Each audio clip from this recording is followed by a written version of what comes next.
ಎಲ್ಲರಿಗೂ Amrutha's tasty and healthy ಕಿಚನ್ಗೆ ಸ್ವಾಗತ. ಇವತ್ತು ನಾನು ಪಾಲಕ್ ಹಾಕಿಬಿಟ್ಟು ಪಕೋಡ ಮಾಡ್ತಾಯಿದ್ದೀನಿ. ಅದು ಹೇಗೆ ಮಾಡೋದಂತ ನೋಡೋಣ.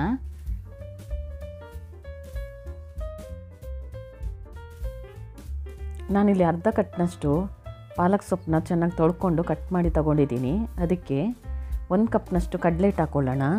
ಹಾಗೆ 2 ಟೀ ಸ್ಪೂನ್ನಷ್ಟು ಅಚ್ಚ ಖಾರದ ಪುಡಿ, ಸ್ವಲ್ಪ ಅರಿಶಿನ, ಹಾಗೆ 1 ಟೇಬಲ್ ಸ್ಪೂನ್ನಷ್ಟು ಅಕ್ಕಿ ಹಿಟ್ಟು ಹಾಕ್ಕೊಳ್ಳೋಣ. ರುಚಿಗೆ ತಕ್ಕಷ್ಟು ಉಪ್ಪು ಹಾಕ್ಕೊಂಡು ಇದಕ್ಕೆ 1 ಚಿಟಿಕೆಯಷ್ಟು ಅಡುಗೆ ಸೋಡಾ ಹಾಕೋತಾ ಇದ್ದೀನಿ.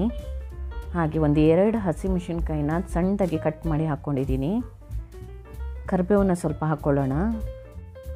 ಇದಕ್ಕೆ ಅರ್ಧ ಟೀ ಸ್ಪೂನ್ನಷ್ಟು ಜೀರಿಗೆನ ಹಾಕ್ಕೊಂಡು ಒಂದು ಸಲ ಮಿಕ್ಸ್ ಮಾಡ್ಕೊಳ್ಳೋಣ.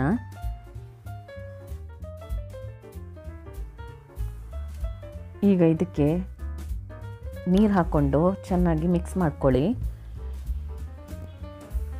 ನಾನಿಲ್ಲಿ ಇದನ್ನು ಚೆನ್ನಾಗಿ ಮಿಕ್ಸ್ ಮಾಡ್ಕೊತಾ ಇದ್ದೀನಿ.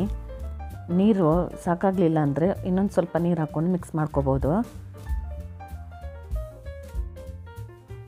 ಇದೊಂಚೂರು ಗಟ್ಟಿಯಾದಾಗಿದೆ, ಅದಕ್ಕೆ ನಾನೊಂದು ಸ್ವಲ್ಪ ನೀರು ಹಾಕ್ಕೊಂಡು ಮಿಕ್ಸ್ ಮಾಡ್ಕೊತಾ ಇದ್ದೀನಿ. ಇದನ್ನು ಚೆನ್ನಾಗಿ ಮಿಕ್ಸ್ ಮಾಡಿದ್ಮೇಲೆ ಸ್ವಲ್ಪ ಎಣ್ಣೆನ ಬಿಸಿ ಮಾಡ್ಕೊಳ್ಳೋಣ. ಎಣ್ಣೆನ ಬಿಸಿ ಮಾಡಿಕೊಂಡು ಇದಕ್ಕೆ ಸಣ್ಣ ಸಣ್ಣ ಉಂಡೆ ಗಾತ್ರದಲ್ಲಿ ಹಾಕ್ಕೊಂಡು ಕರಿಬೇಕು.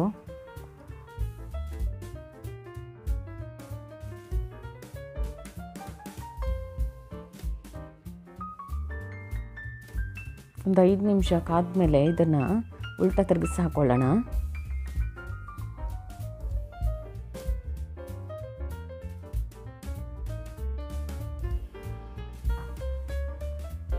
ಇದೀಗ ಚೆನ್ನಾಗಿ ಬೆಂದಿದೆ, ಕ್ರಿಸ್ಪಿಯಾಗಿದೆ. ಇದನ್ನು ತಕ್ಕೊಳ್ಳೋಣ ಈಗ ಒಂದು ಪ್ಲೇಟ್ಗೆ.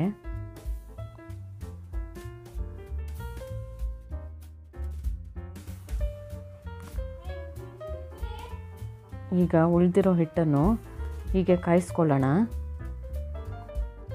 ನೋಡಿ, ಈಗ ಎಲ್ಲ ಪಕೋಡನ ಕಾಯಿಸಿ ತೆಕ್ಕೊಂಡಿದ್ದೀನಿ. ಇದನ್ನು ಚಟ್ನಿ ಜೊತೆ ಸರ್ವ್ ಮಾಡಿ. ನನ್ನ ವಿಡಿಯೋ ಇಷ್ಟವಾದಲ್ಲಿ ಲೈಕ್ ಮಾಡಿ, ಶೇರ್ ಮಾಡಿ, ಹಾಗೆ ಸಬ್ಸ್ಕ್ರೈಬ್ ಮಾಡಿ. Thank you for watching.